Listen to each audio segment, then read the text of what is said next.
Bia Kamal Kanur online TV channel ner mal kan yam kanaz dalan kontin baler me bajeling Bia Kamal Kanur online TV channel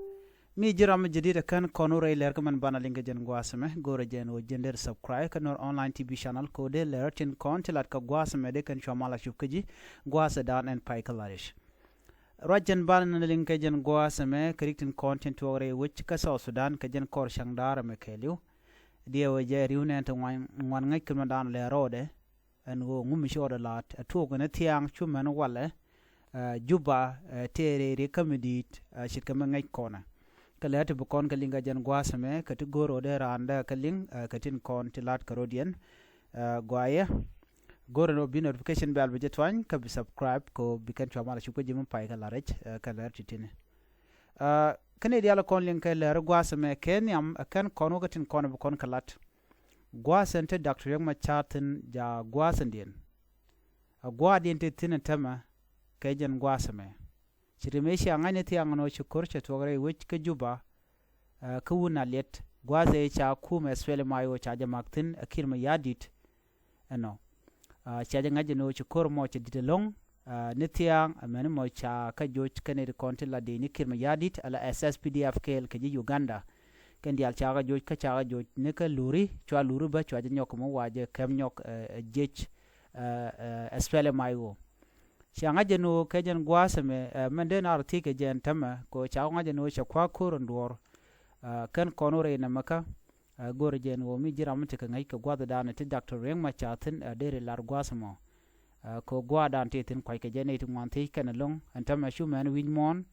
gor ke jene mandana no de jawro de jeling ko de kul ngaje no jen metega wala ngum ji to gaje no mo jen dana gore no de nyaga yekel gwada dana ti tin kwai ke jen la GSPLM dial members many media dial content re which ka South Sudan gor kan rode kan liang ka first by president Dr. Machar ka ta dan tin ka jan gwasme ko kwai ka mandana le rode ka je dere gwano de jor de jeling dundo ngode tel mangaike ala safety de ki ta dan tin gor ka je de jeling which mon ke le ka jan gwasme an kurji to gan wala shit ka men siang wan tong wan sia kaling ka jan gwasme betin kon tin chorian lat baka ladya ken yam kan konore de man bana kula lat kejen gwasame mungodi ken ne woka unimis katire wiki juba ketire aner konentere wiki juba kejen gwasame der gwan ujin diror mu ka gwadme de woka unimis keje ke der woka UN compound der gwan o der gwad danan ti tinere kontila refugee tikiten diror bartin ko jen gwasa kejen gwasame ci juba cete kamal kwai kamen bro laden gore kwai kamen bro laden run ci kamen chanen madan ka gwadang chengder cete ka wurtu ngwana long to talk dere gwan o dere gade ka dere ka jashu ku unimis cet ka dobe dan chana jeling na pan ka jeno de gade na unimis ko ku kon madan bro lad kam de ni aspele mayo kene de ni SSPDF kel ka Uganda madan ci den mat ka ja no mo dere ko ne diala kono dong de sevte de kana gore which ka juba amano dien gwasame ci ji wen ci ke kuma South Sudan ci kene kwedjer ka ta danan ci ke na ci ken ga naka je wona ka win wara kontit ka nasir ulang lungashuk ci ken kuma South Sudan ci ken kwedjer ka jen gwasame de gwa en go de yen ngaji manan choda lari no man bana kulli ngwasame ala kuma South Sudan she luri barak chaje kef ala kuma spele mayo men gorno de ko nyoga yekel antama chele la spele mayo karwa da nyenyo ne ke kuma SSPDF ke kuma kirma yadit ala kuma jane antama she woba ne ka pankin kanji kotorian wo shika kai dorba ka jen ngwasame alo antam right corner atela malre wi ke juba ka mtin kon lat karodian many panken ngane konti la kuma SSPDF kajen gwasme baka gaya lungatin kon lat karudien ko ntame kan ji ko to dial tekan rar chicken tere wich kan chike chuj ka ta dana la kirma yadit la de ni nyin Uganda la ka nunga jere wi ka South Sudan chit ka ngai kon no kan ji Uganda bo mai kan dor konti la dor ji ko tere ka kuje mo ji ko tere kan la no kirma yadit na kan ne cheteng ne nyoko jen bu kuina nene wote kan ga bon ke part ne tin kontin la nyen ke kuma badan tem right corner ci ga rodien martin re kor ci tuoga ci kan guje no chance ka je chance ka ka mi ci kirma yadi ci kor ci ku tok ka bna ko tin na mo mi le ro dan tamare ka juba na me de ne dial kontin tere wini dial te lan wode kan ngach mano dien ban nyoko million kon tin kon tuogre wika unity state ka bentio chala en go te ka ne ti ci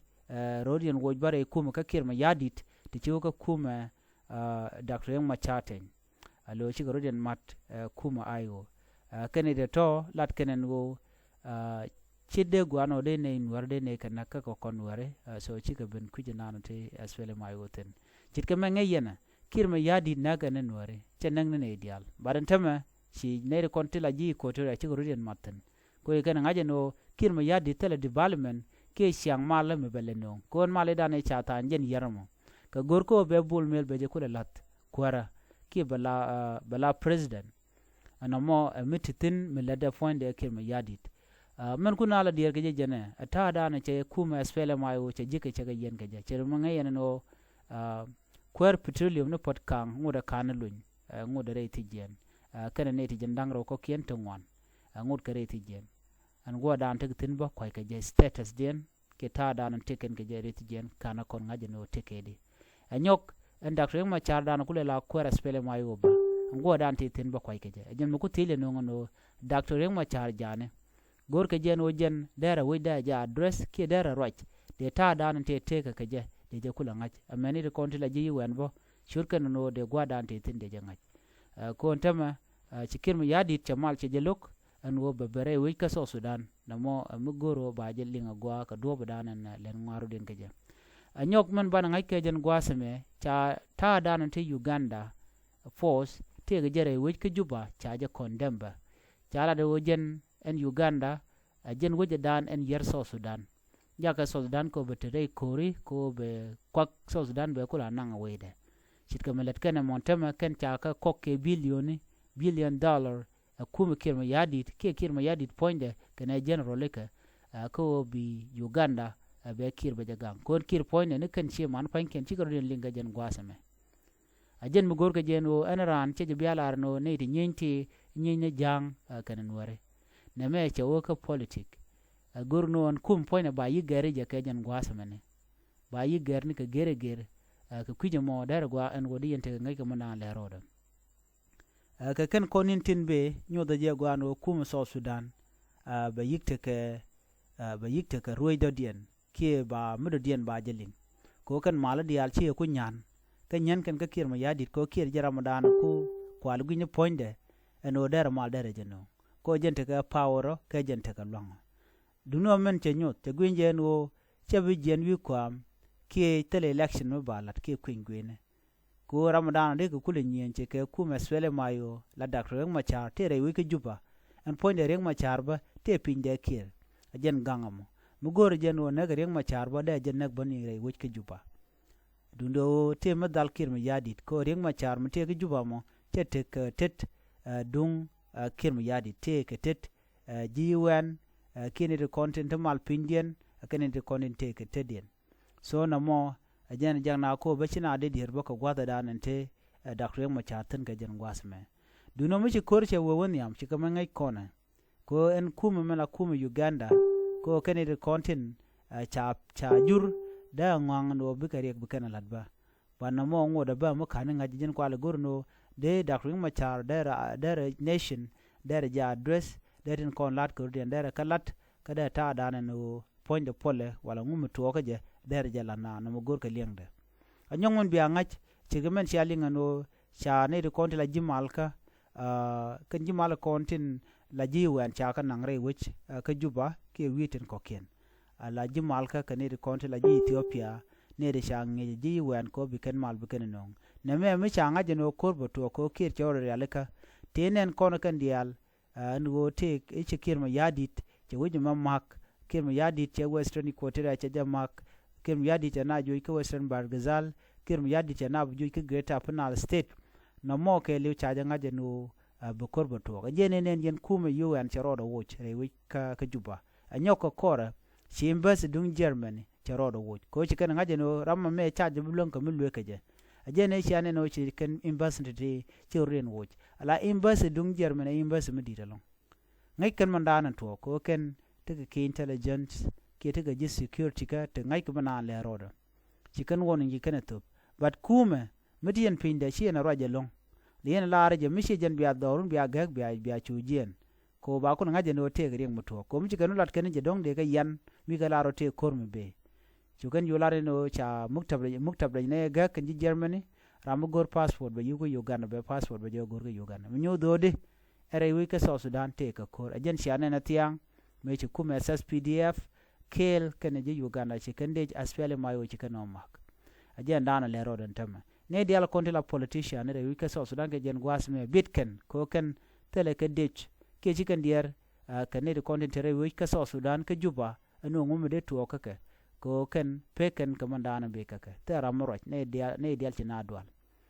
do no men gor kir me yadi de wo ne dial ko ne teke dini baka dil nak ke be dini ken baka nak ko ba kula do da jen karwar be chwara mandana be powerful be churo ikuru jen dang di wo wonyam kay ruide de kurun to nyu de gwar en wo shi jen buru jen kir me yadi ko kir me yadi ne 2025 is 2026 mani che be chok ano kata dana let nyen karodien ke je symptom la kana joj symptom no jot symptom no ta chiang ma jigal kana joj ka jara mo jigum le de me kirche gor no beliu ko wada gor je no beliu ka thousands of South Sudanese to be janken de tin bunwer tin ji ko tra big de tin jan gor je yo je ne dialo me da ne liu Dr. John Garang liu kel kene chu ko dang die ne die je to kene liu ke John Garang kel re ndal chi chig de jalat munyu de gwan wo kwe da ne kirma yadi de no jino ngum gor je no na liu kel ke jine dial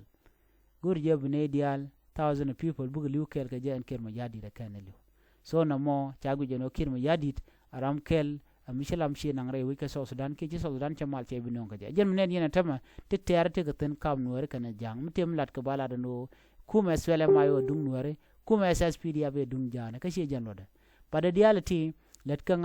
ka point de en kirma yadi ko mular ka je dakru ma char tel mi chamulat ramam bote ju be tel mulat de changa kel so kana diality wala ne ka joko ba bel ba joto ramam dan en jeng ne jana long kirma yadit a chirma ngai kona so me lero den tama kirma yadi lar ga je en wo chetere wi ki juba kana bol mel ko ci kor she wo ke kor gore je en wo be chubre wi ki juba ko do dan chalat no men biya ko ngai Dr. Yingma char gore mal okay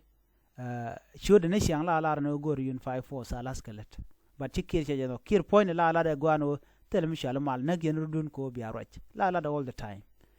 ajen tam ci benene mu ken sha jaju iran kir mi yadit kel ke Uganda de tel mal me bugware wi ka South Sudan ke tel development ke chang chop ke chang mal ka me banen cheng ne men ci jiwan ci ke shode no de na te ke dialogue de kan te ka mat de kan te ka dol mo de kan dol en kir mi yadit kana Dr. Yingma char ko dob ko de korma de ja kapchong ci kir mi yadit che ibnok another thing kir mi yadit mi changa je no ci do che let la da lo de jog mene yo be ji nyoka tak yo ki be ji per ko wadan changa je no ci widu che nyoko dut pin ke ci widu she lo wo kama da na je ga leda so na me jana na go de nyaa kel ban yo jemro din biate mal bay